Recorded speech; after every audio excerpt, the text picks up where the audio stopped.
Good morning. Good morning, everybody. Good morning. Good morning. I trust and pray that all is well. I trust and I trust and that all the mothers had a wonderful Mother's Day weekend. I just wanted to come on and ask the question that was asked of me this morning. And the question was, have you really forgiven? And I was like, Lord, what you talking about? What you talking about, Holy Spirit? Have I really forgiven? Of course I have. And the question came again. Have you really forgiven?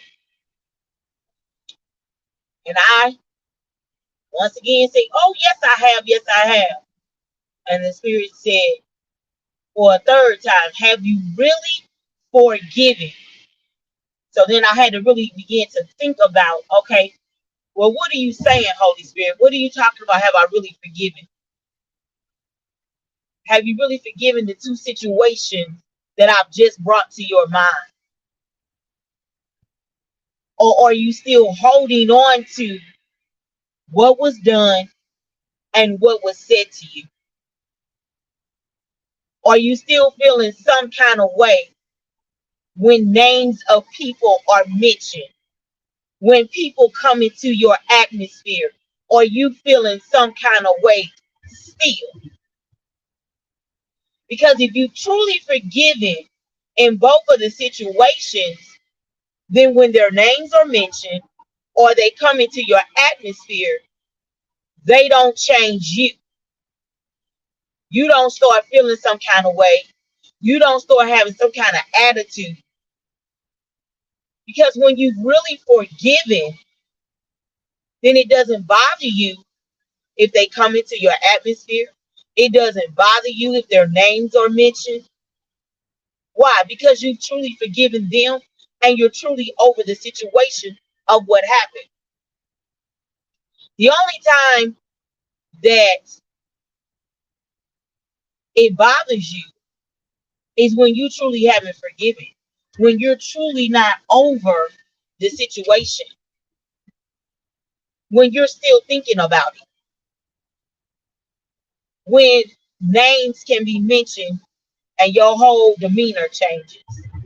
When they walk into a room, your whole demeanor changes. When you get a phone call, your whole demeanor changes. Anything that has anything to do with that person or that situation and it changes you, you allow attitude and demeanor to change, then you really have not forgiven. And forgiving means that you pardon somebody, that there's a absolution, that you're saying, you know what, though you did X, Y, and Z to me, I'm letting X, Y, and Z go. Though you did X, Y, and Z to me, I'm letting it go.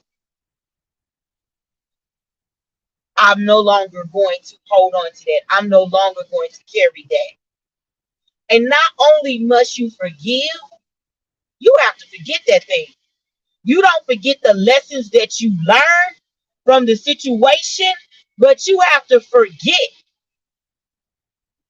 and not keep playing it over and over in your mind. Because when God forgives us, he forgets. He throws it over into a sea of forgetfulness. He's not playing it over and over in his mind. Well, she robbed, she stole, she committed fornication, she committed adultery, she lied, she was a homemonger, she was a gossiper, she was just plain disobedient. Whatever our sin or sins are, when we ask God to forgive us, he forgives us. And he doesn't hold on to it and keep playing it over and over and over. And it is the same thing, the exact same thing with us, is that we have to not only forgive the person, but we have to forget it as well. We just don't forget the lesson or lessons that we learned from what happened. So that's the question of today. No intent of being on here long at all. But the question of today is, have you really forgiven? Does it change your atmosphere? Does your attitude, your demeanor change when that person is mentioned, when they come into a room? Or do you remain the same because you have forgiven them? Do you remain the same because not only have you forgiven them, but you forgot all about what happened and what they did? But you just remember the lesson or lessons that you needed to learn. Just a little few minutes. I wanted to say that. That is the question of today.